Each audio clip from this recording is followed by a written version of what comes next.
Hello guys.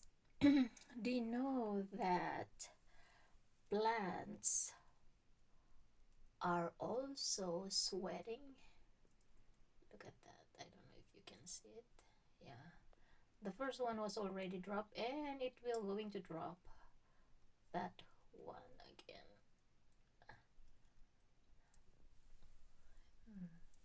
Also here, there, even here. I don't know if you can see it. There. Oh my god. And here. So yeah, I think it's normal, and the leaves of my taro is okay or are okay. It means the water flows upward, and these were from my garden, and of course they were died because of it's already cold, and then now they are thriving. I put them in this perlite and only water.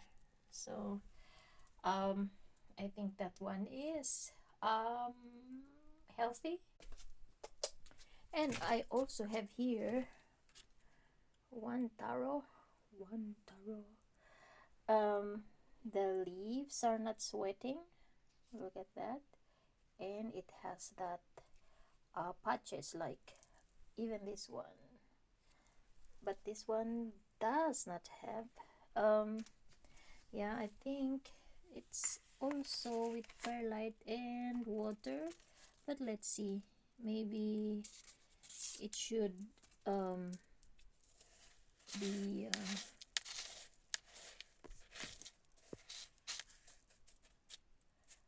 maybe that those were the damage from the cold temperature outside when I get them inside. So let's observe, or lack of nutrients.